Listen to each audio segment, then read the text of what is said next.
Hello everyone, welcome to episode number 54 of Chatting with Anthony. For today's episode, I'm going to ask the question, why don't high achievers like mediocrity? So I'm basically going to define what I mean when I say a high achiever and what I mean by mediocrity. So a high achiever is a person, okay, let's see where I'm going with this in just a second. A high achiever is someone who tries to achieve more than seems comfortably possible. Essentially, you just take whatever the status quo is and say, I'm shooting above that. Now there are obviously like different levels to it. There's, hey, let's try to go as far as we know we can, as far as we know that we've gone before. And then there is, when I say we, I mean like, I know someone else has accomplished this feat, so let me try to do that. Versus let's try to beat everyone else. Both will qualify as high achievers, and they're both a bit different in their own right. But that's what I mean by say a high achiever. Quite literally above average. Mediocrity is average. It is literally what is comfortably possible. I know throughout my life, when I was in school, I was deemed a smart kid, and I just didn't really want to have to work that hard. So I love just taking like the normal classes, even though I probably could have done some advanced classes. I just didn't want to. And I do, looking back at it, I regret that decision, but so be it. I'm older now. I've learned how to accept the challenge better, and I guess that's all you can really ask for. Those classes maybe would have given me a little bit more knowledge. I don't think I would have been like so much farther ahead in life if I'd chosen them. I really don't, but here we are. You can only you can't control the past, so focus on your future instead. So if you want to be a high achiever and succeed at achieving highly, you need, well, a lot of things, but you need to learn to grind, or you could just say work, when others don't want to.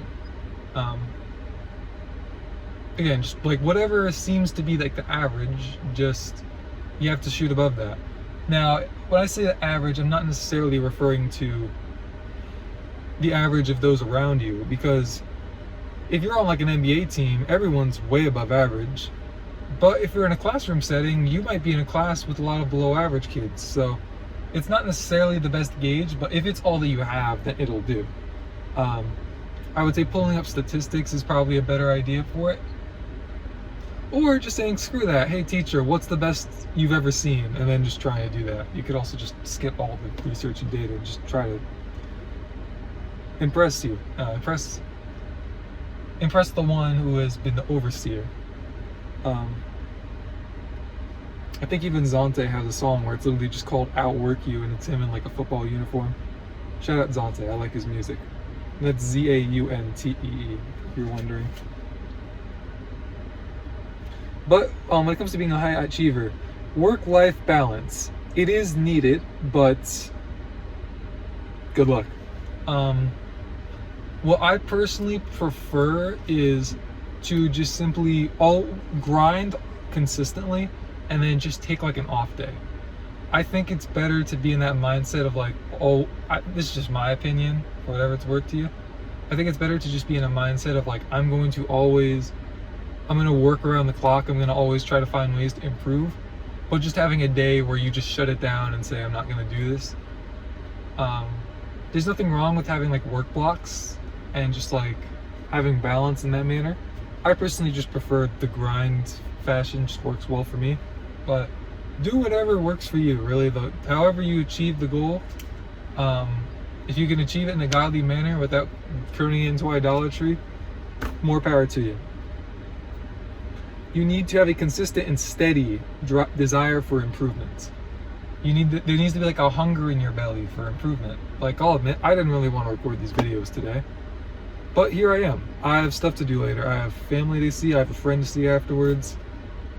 But I decided, like, okay, Anthony, this is what you want to do, right? You don't want to do it? Well, you're going to grow more now than when you do want to do it. So you should especially do it right now. Here we are. But yes, you do need to, kind of like what I said about being a high achiever, you need to constantly try to get there. Even if you set a goal above what everyone else would try to do, and you achieve that goal. Don't stop there, because now you're settling for mediocrity. The mediocrity is above the average mediocrity, but it's still mediocrity. So it's this constant hunger for like never being content, which is dangerous too in its own right if you're not careful with it, because as the Bible talks about, as the Bible says, godliness with contentment is great gain. I do think that you should strive to be content, but I think the contentment can lie within your willingness to keep working. That's how I see it, at least. I could be wrong. If you're a pastor and I'm wrong, rebuke me for it, please. I mean, I'm not going to pretend like I know it all, but that's how I see it. I don't think the Bible condemns working really hard or grinding. I think it was Daniel in the Bible, one of the characters in the Old Testament. I'm pretty sure it was Daniel, because I think it was like the people went to like spy on him and they found he was praying 3 times a day. But he was so busy that he literally only had time to like go to his room and pray like 3 times a day. I don't know what exactly they mean by that. I don't know if they mean like you have like a 14-hour workday essentially. But I'm just using that example to say I don't think that God is against the ultimate grind, quote unquote, if that makes sense. Also, you're gonna have to learn how to ask uncomfortable questions, because there are certain things that we all struggle with, and we need help getting through that. And the faster you can get through it, the better off you'll be. In terms of like, how do I even say this? Depending on what it is, it might be holding you back, and other people might be afraid to say it, talk about it, because it's just an uncomfortable topic. You need to be the one to stand up and say, hey, I need help in this area, I'm struggling. And I know it's tough. Like, I can look at my own life and I can see areas in my life where I don't do that. So in the midst of it, I'm coaching myself, trying to remind myself, like, hey, look, go seek help. Like, if you're confident you need it, especially if you're confident you need it, but even if you just think you need it, just ask someone about it. It doesn't have to be an ask for help, but say, hey, how would you approach this kind of situation, rather than like rather than asking for advice for your specific one. Anyways, I would also argue that you do need to train for discomfort. Do what others don't want to do. I was reading a book about the NBA, and in it was talking about how Stephen Curry, with his trainer, who, as you guys probably know by now, Stephen Curry is the greatest 3-point shooter ever.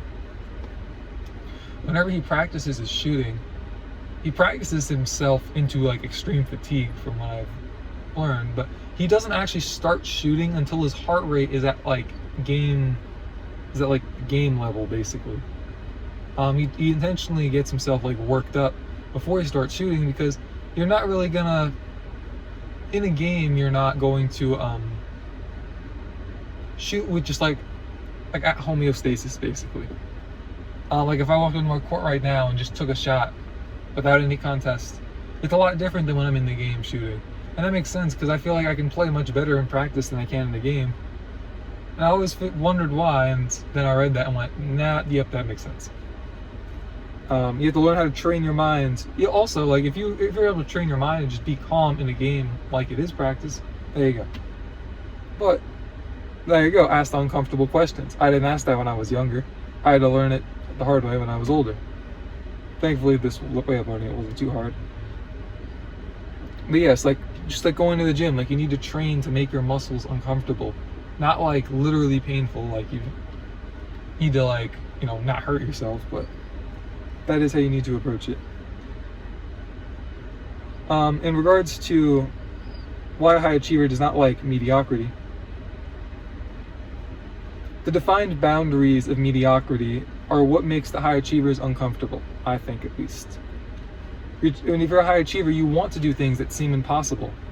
That's what I want to do. I know the goals I have for my life are certainly not impossible. People have done it, but it's rare. My goal is not to be like the world's first trillionaire. That would be cool. But I want to have wealth for my family. But it's also complicated in the sense that I don't want that wealth to be a stumbling block for me or any of my family. I feel like I'd rather be middle class or even poor and my whole family get into heaven than like be rich and only half of them get there. So it's a tough line to walk, but you have to learn how to minister and how to not hold things above God, no matter how easily you can hold it above God and no matter how stable the situation is. But that's another thing too. You're trying to be a high achiever. Like, you have to do it in more places than one, not just in the monetary world, but also in the spiritual realm and like physically with your strength. Try and apply it to all these different areas, and I think it'll be your best, the best you that you can end up being, essentially. But that's all I have for this episode. Thank you guys for watching. Stay safe. See you guys in the next one. God bless you, bozos.